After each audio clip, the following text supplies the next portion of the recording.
Sejam muito bem-vindos, muito bom ter todo mundo aqui. Eu sou Simone Souza, eu trabalho na GED da Segunda CRE, e aí a gente sobe com muito orgulho aquela hashtag orgulho de ser Segunda CRE, e eu vou estar com vocês nessa manhã, mediando a nossa roda de conversa.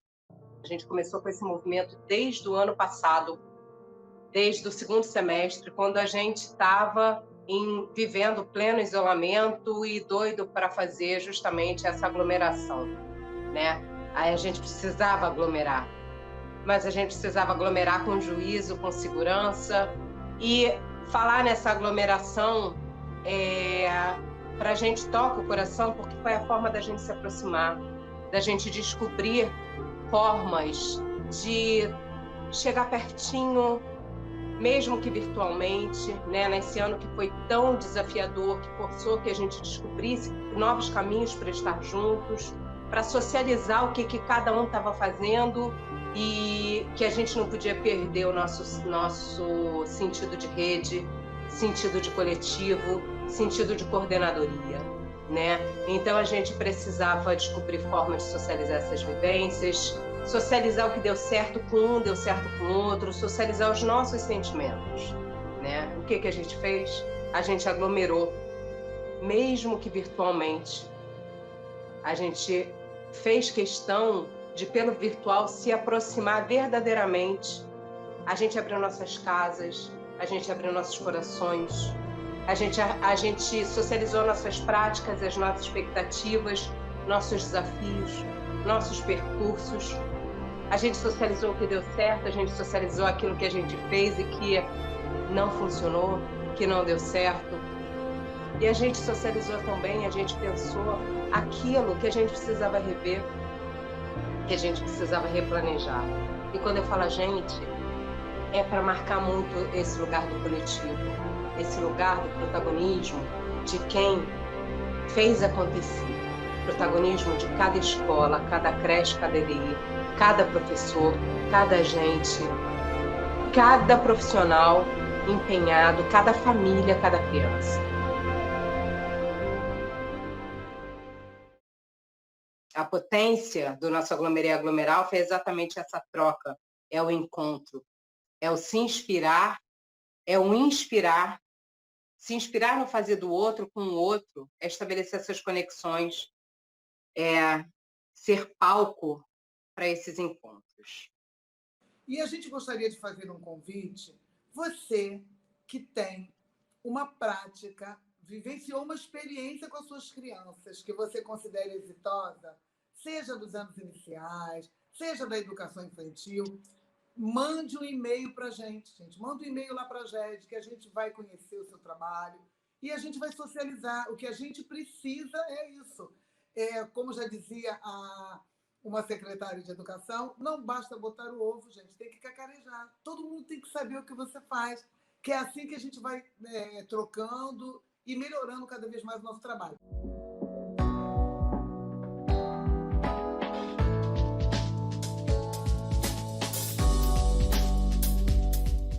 Que inventaram esse papo de que quem toma café é o quê, minha gente? É cringe. É cringe. O que seria cringe quando a gente pensa no nosso pedagógico?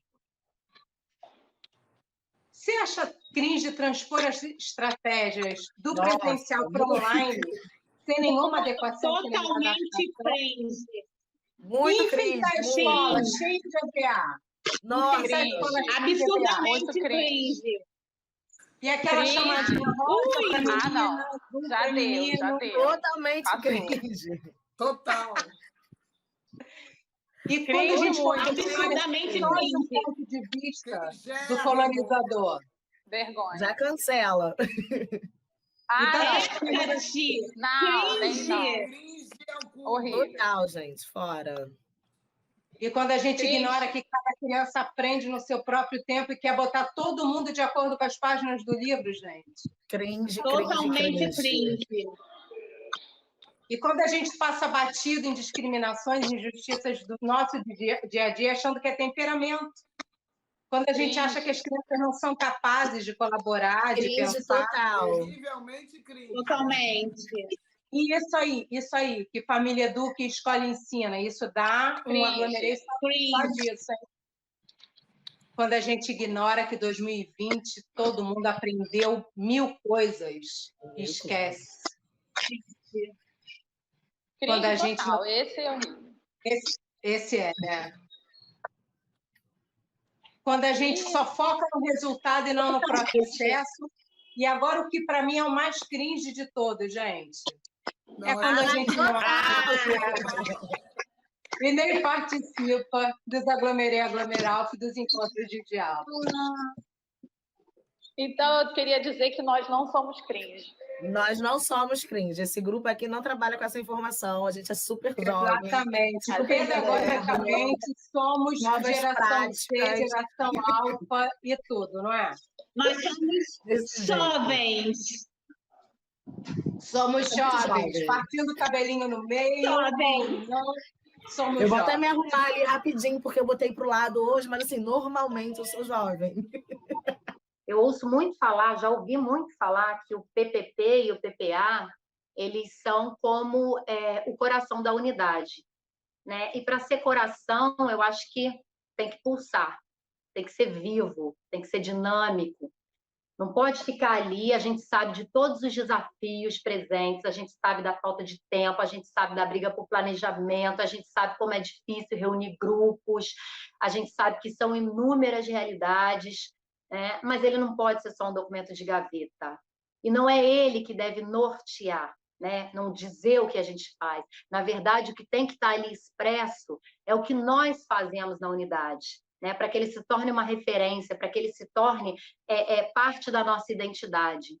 Então, ali tem que estar descrito assim as nossas concepções, as nossas práticas, o nosso perfil, e para ter sentido, né, esses documentos eles precisam ser contextualizados. Não adianta eu fazer um PPP ali, pegar o currículo, pegar a base nacional, pegar a LDB, montar um currículo técnico, mas que está completamente fora da realidade que eu vivencio. E para isso eu preciso tanto desse contato, desse dia a dia com as crianças, desse dia a dia com as famílias, para que eu possa cada vez mais me aprofundar na realidade desses sujeitos, nesse contexto social que a minha unidade, no caso, está inserida, né? Que a unidade de cada um está inserida. O PPP ele tem realmente que trazer para dentro da escola aquela criança que está lá fora, né? Quem é essa criança que está lá fora? Né? Em que contexto ela está inserida? Então, a gente não pode realmente pensar só aqui nesse mundinho, né? O que eu quero fazer? Eu quero pensar nesse mundinho, o que eu quero fazer, mas eu preciso receber primeiro as crianças, né? Que eu vou agir ali, que eu vou trabalhar esse projeto político-pedagógico, né? Então, existe a inclusão não só das crianças deficientes, né? Mas o PPP, ele vai articular com o P, com tudo, mas a inclusão da sociedade, né? Da comunidade como um todo. A quem eu quero atingir, quem eu quero formar, né? O que eu quero preparar lá para frente, né? Quem são essas crianças que eu vou colocar lá fora depois que elas passarem por aqui? Bicho, a coisa mais pobre que pode existir é você separar nome de meninos e meninas. E qual é a matriz? Veja, a matriz não é a mesma do menino que está de Homem-Aranha? Uhum. Ele não é Homem-Aranha. O garoto que está de Homem-Aranha não é Homem-Aranha. A menina que está de abelha não é abelha. Por que o menino que está de princesa é princesa? Tem um filósofo que eu gosto muito, um filósofo inglês, empirista, chamado Francis Bacon, e a frase mais importante dele é: devemos ser crianças, reaprender a ver a vida. A gente tem que ter uma experiência horizontal com os guris e as gurias. Não é experiência hierárquica de professor e aluno, não. É uma experiência de ser humano para ser humano. Uma vez eu perguntei para minha sobrinha de 8 anos o que ela seria, o que você vai ser quando crescer. E ela me deu uma resposta maravilhosa, filosófica. Dindo, eu já sou. Isso é muito bom, né? Eu não vou ser nada quando crescer, eu já sou. Eu acredito que quando a gente oferece beleza para a criança, ela devolve isso para a gente. E essa beleza não é a beleza estética, o que você está vendo, um objeto bonito, uma flor, mas todo esse cuidado que você tem com a criança, com o espaço, com os materiais. Como cuidar do outro se você não está se cuidando? Então, essa é a primeira pergunta que você pode se fazer. Como está o seu autocuidado? Eu preciso cuidar de mim e do outro. O egoísmo nos coloca em risco nesse momento, inclusive. Nada por dizer, então eu escuto. Se você disser tudo o que quiser, então eu escuto. Fala lá lá lá, fala lá lá lá, então eu escuto.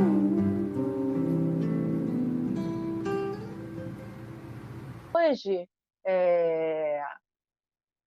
tá mais difícil sorrir diante do medo, diante da perda. Então, assim, talvez falar de sorrisos nesse momento aconteça um apontamento a partir de um julgamento, né, errado. Então, a gente tem que ter cuidado para trazer isso aqui para vocês. Mas, de alguma maneira, a gente precisa voltar a sorrir, né? Quando eu trabalhava na Rinaldo Delamare, né, na Rocinha, em São Conrado, eu tive uma aluna de 4 anos que ela perguntou um dia para mim, a gente lendo um livro que falava sobre o mundo, as coisas que existiam no mundo, na rodinha. E aí ela falou assim, mas nesse livro não diz que existe morte. E aí eu tinha, sei lá, 19 anos, e ela falou assim para mim, professora, as pessoas morrem, você sabia? E aí eu falei, sabia. E aí aquele medo dela me perguntar por que as pessoas morrem, né? Como que eu ia falar sobre isso? E ela falou assim, você sabia que quando alguém morre a gente perde? Aí eu falei, a gente perde? Como assim? Você pode me explicar? Aí ela falou, posso.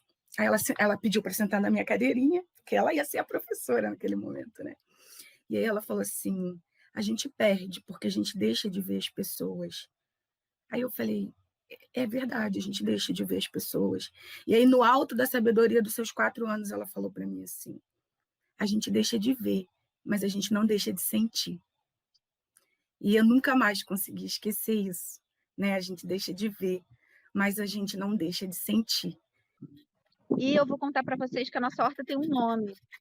E acontece que a nossa horta tem um nome mesmo, o nome da nossa horta é Ágata, é uma aluna que a gente perdeu, ela faleceu, não foi agora na pandemia, ela faleceu antes, e a minha turma não sabia disso.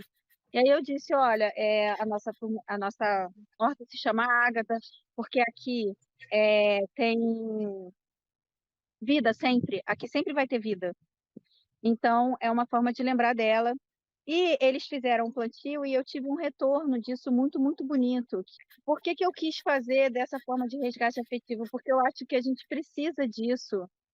2020, e está sendo ainda um ano bem conturbado, né? A gente precisa resgatar a memória afetiva, a gente precisa saber que a escola que a gente amava, de repente, ela nem vai ser a mesma, mas as pessoas estarão aqui, o trabalho, né, está acontecendo, né? Existe amor dentro desses espaços, né? Não existe só papel, lápis e cartaz e mural. Existe amor, existe troca, e que essa troca ela será diferente a partir de agora. Então, na verdade, o que eu fiz foi resgatar a memória afetiva deles para talvez me preparar junto com eles para outra coisa diferente e aumentar o entrosamento para essa coisa diferente.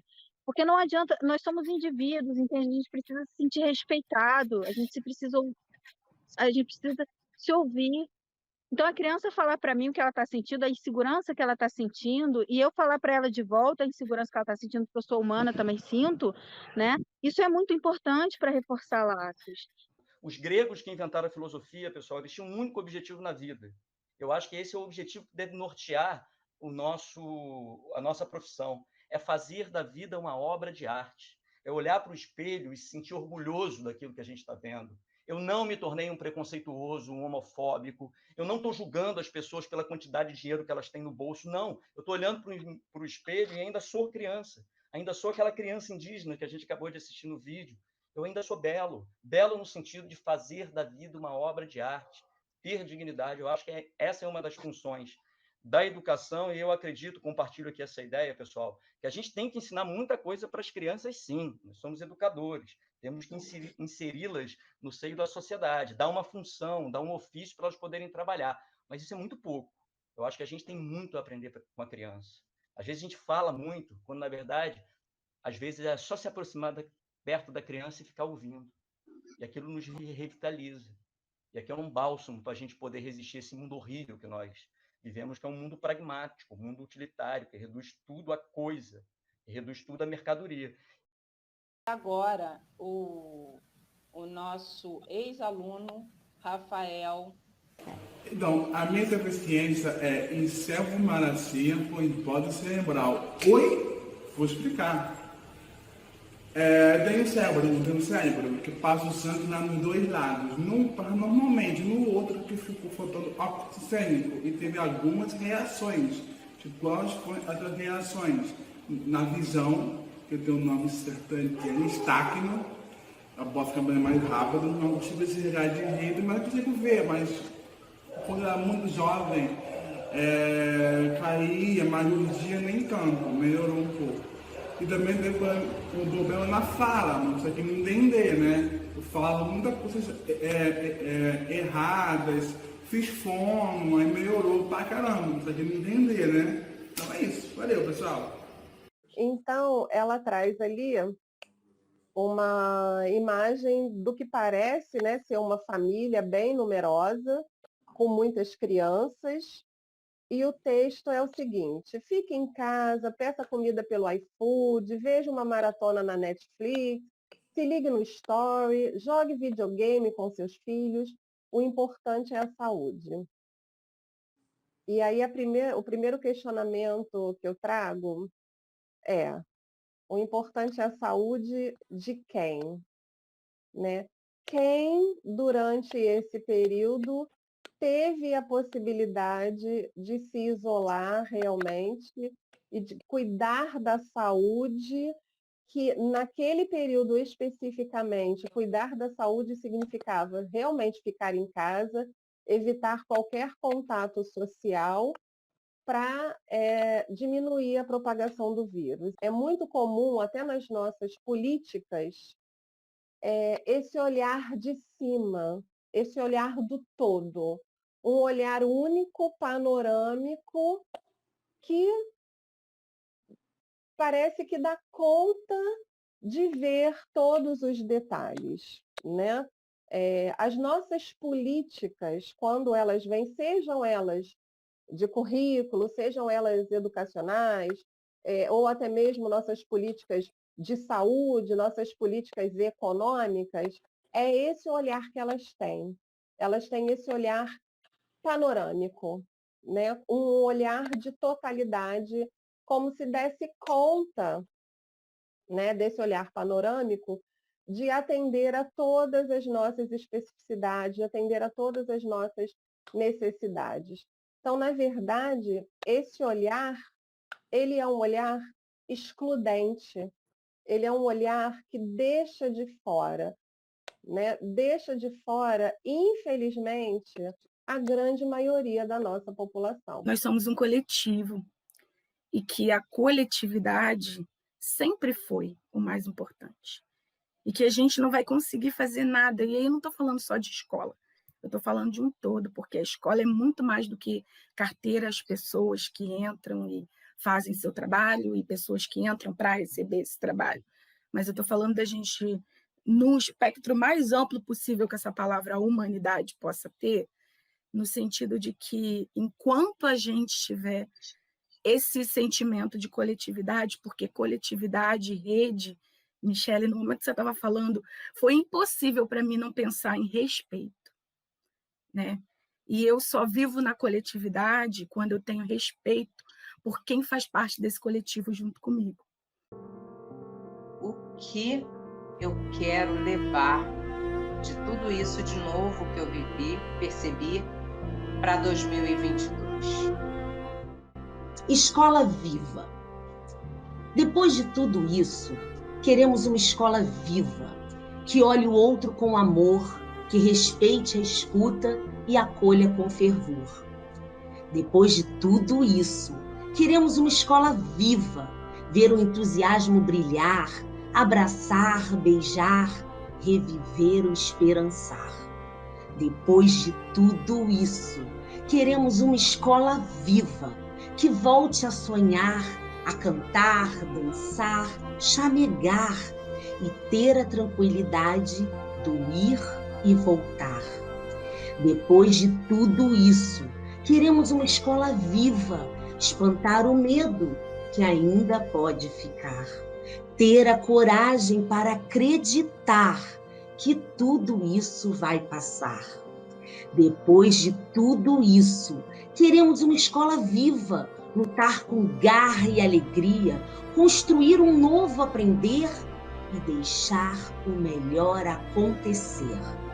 Depois de tudo isso, queremos uma escola viva que tenha reconhecimento e valorização para todos nós da educação. Depois de tudo isso, queremos uma escola viva, uma escola colorida, que registre a alegria de estarmos juntos no encontrar de sonhos para trilhar um novo relacionar. Depois de tudo isso, queremos uma escola viva, recomeçaremos a sonhar, resgataremos o esperançar. Empatia, essa sim pode transformar. Depois de tudo isso, queremos uma escola viva, pois juntos somos mais fortes, juntos somos segunda tribo.